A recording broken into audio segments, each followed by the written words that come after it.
Hey guys, today I'm going to show you how you can use AVMD or Azure Virtual Machine Deployer by SmiKar software to quickly and easily deploy any number of VMs to your environment. Now deploying VMs through the Azure portal is quite easy to do, but is also quite slow and cumbersome. It's okay if you want to deploy 1 or 2 VMs, but any more than that can be quite painful. And yes, you can use scripts and ARM templates to do it, but even they have to be populated, and they're often quite complex and don't give you much in the way of flexibility. So let me launch AVMD and we'll go over some of its features. Okay, so when you launch it, it'll check how many days have passed since it last scanned your environment, and it'll ask you whether you want to run a new scan.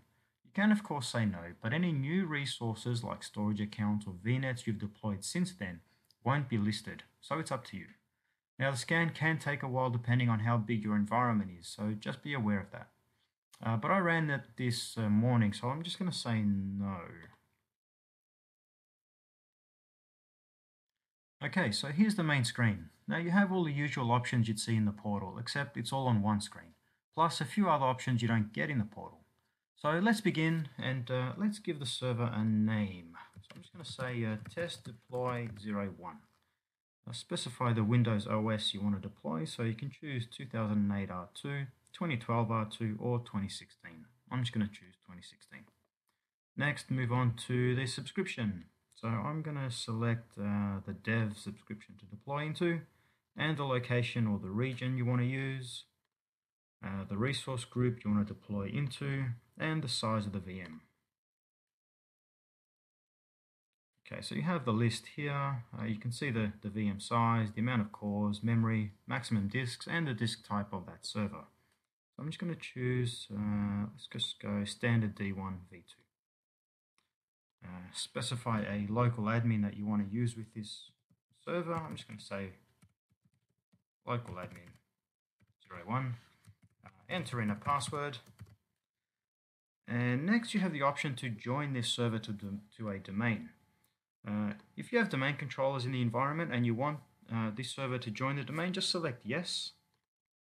Now it will give you a pop-up just to say that the deployed server must be able to communicate with the domain controllers in order for it to join the domain.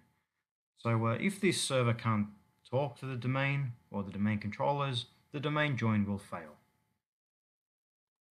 Okay, so enter in the details of a domain user that has access to join servers to a domain, enter in the password and the domain name that you want to join. But I don't have any domain controllers in this environment, so I'm just going to say no. Next, specify a storage account.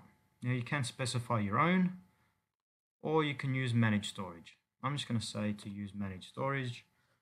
And as this server has the option or the ability to add 4 additional disks, I'm just going to add, let's say 2. Specify the VNet you want to attach into and the subnet you want the server to be part of. Okay, now on to the additional options.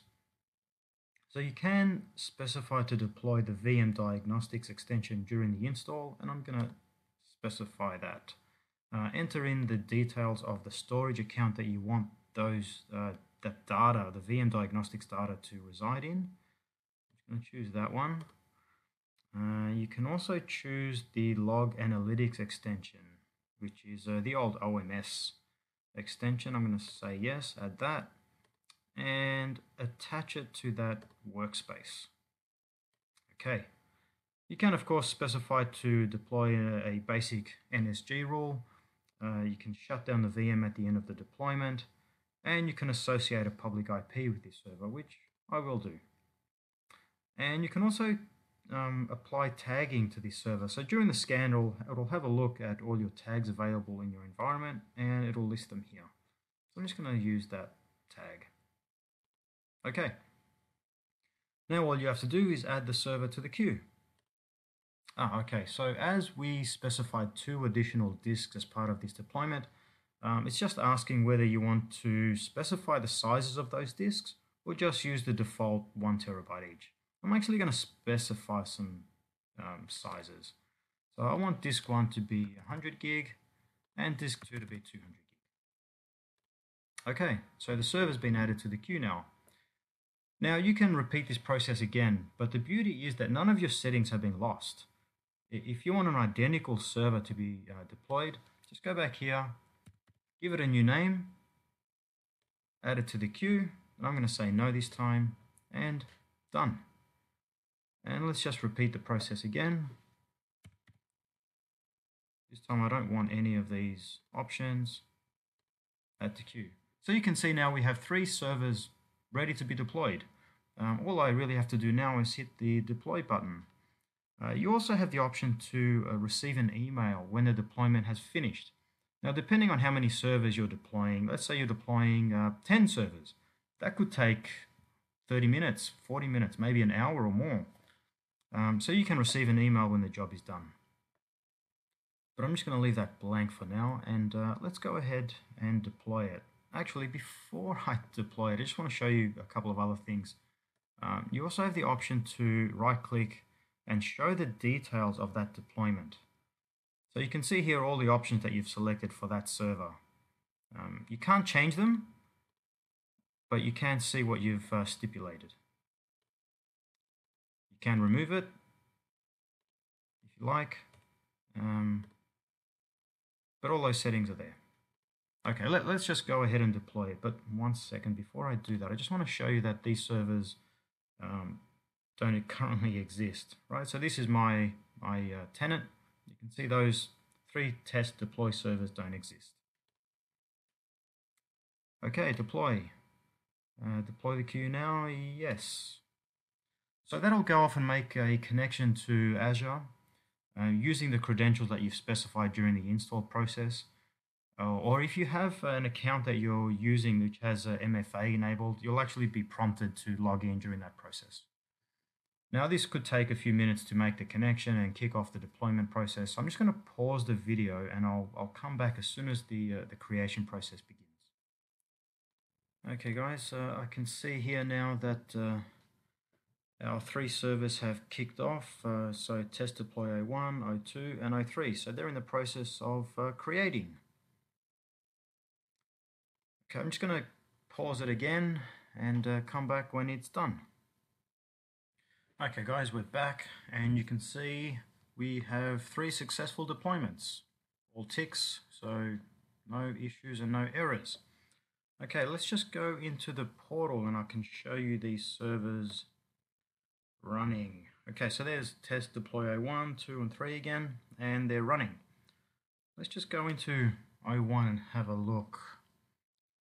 You can see it's got a public IP address. It's in the Australia East, dev subscription, and the size that we specified. Let's just have a look at the disks. So these are the 2 extra disks we specified, 100 and 200 gig each. Let's have a look at the extensions. So it's got the VM Diagnostics and the OMS extension associated. And let's look at diagnostic settings, just make sure it's enabled. Yep, so it's collecting data and it should be associated with the dev storage account that we specified earlier. So O2 should be pretty much identical to O1 from what I remember. Yep, except we didn't specify. We actually said just use the default 1 terabyte drive each. And yes, it too has the VM Diagnostics and the OMS extension enabled. And 3 should not have any disks. Yep, perfect.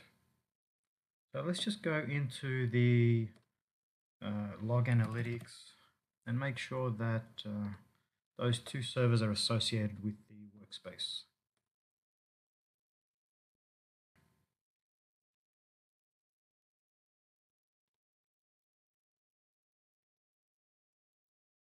Okay, so there's test deploy O1 and test deploy O2. So they're both associated with the current workspace. So that's pretty much all there is to it, guys. As you can see, pretty easy, quite simple to use. You can deploy any number of VMs and a lot easier to use than the portal and scripts and any templates. So if you'd like to try out AVMD, just visit us at our website www.smikar.com and request a trial or even have a look at some of our other software. Okay, thanks for watching, guys.